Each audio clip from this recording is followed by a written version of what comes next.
दोस्तों, Donald Trump जब से अमेरिका के राष्ट्रपति बने हैं, इंटरनेशनल ट्रेड में एक अनिश्चितता की स्थिति बन गई है। जी हां, डोनाल्ड ट्रंप ने एक तरीके से उन देशों पर जो कि अमेरिकी वस्तुओं के ऊपर काफी बड़ी मात्रा में आयात शुल्क लगाते थे, उन देशों को सबक सिखाने की ठान ली थी और उसमें मैक्सिको, कनाडा, इंडिया और चाइना प्रमुख रूप से शामिल थे। और अपनी घोषणा के अनुरूप डोनाल्ड ट्रंप ने इन देशों के ऊपर टैरिफ लागू कर दिया, उतना ही टैरिफ जितना ये कंट्री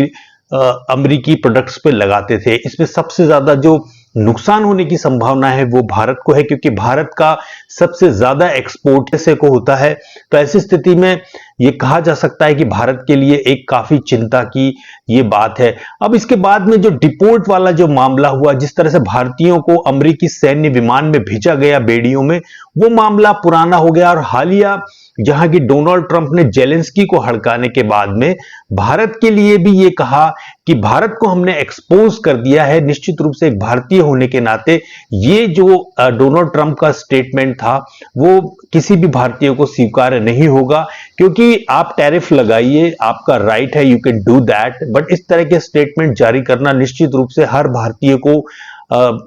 के दिल पर एक चोट जैसी बात होगी। ट्रंप के इस स्टेटमेंट से काफी बड़ा झटका लगा है कि भारत को हमने एक्सपोज कर दिया है और कुछ मामलों में भारत झुक गया है और भारत ने अमेरिकी प्रोडक्ट्स पर टैरिफ घटाने की बात भी कही है, जिसमें कि प्रमुख रूप से ऑटोमोबाइल शामिल है। तो देखिए, ये ट्रेड का मामला अलग चीज है, परंतु एक राष्ट्र के स्वाभिमान की जहां तक बात है वहां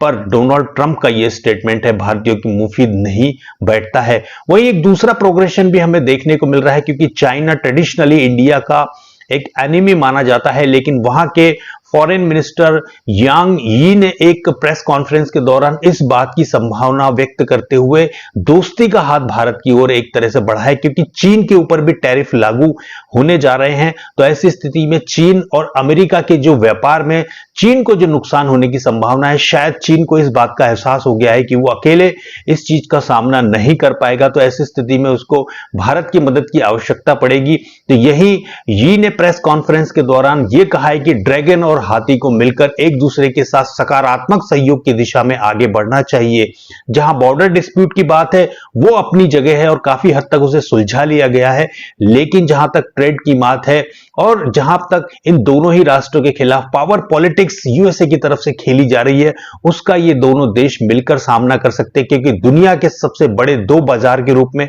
भारत और चीन को माना जाता है। तो ऐसी स्थिति में यदि इनका सहयोग अमेरिका के खिलाफ किसी दिशा में आगे बढ़ता है तो निश्चित रूप से यह डोनाल्ड ट्रंप के लिए एक बड़ी चिंता की बात होगी। हालांकि अभी तक इस तरह की कोई संभावना या कोई भी स्टेटमेंट इंडियन फॉरेन मिनिस्ट्री की ओर से या किसी ऑफिशियल्स की ओर से नहीं दिया गया है कि चीन के फॉरेन मिनिस्टर की ओर से जो कहा गया है, जिस तरह की ड्रैगन और हाथी एलिफेंट के साथ में एक मिलकर बात करने की जो बात की गई है, ग्लोबल साउथ को एक सकारात्मक और एक कलेक्टिव एफर्ट्स के द्वारा रिप्रेजेंट करने की जो बात की गई है, एक पावर पॉलिटिक्स के खिलाफ खड़े होने की बात जो यी ने कही है, उसके बारे में अभी तक हमें कोई संकेत भारत की ओर से नहीं मिले हैं। परंतु हो सकता है, क्योंकि अंतर्राष्ट्रीय राजनीति में ना तो कोई स्थायी शत्रु होता है और ना ही कोई स्थायी मित्र होता है, तो संभावनाओं के आधार पर इस दिशा में भी आगे बढ़ा जा सकता है। क्योंकि अमेरिकी राष्ट्रपति डोनाल्ड ट्रंप जब से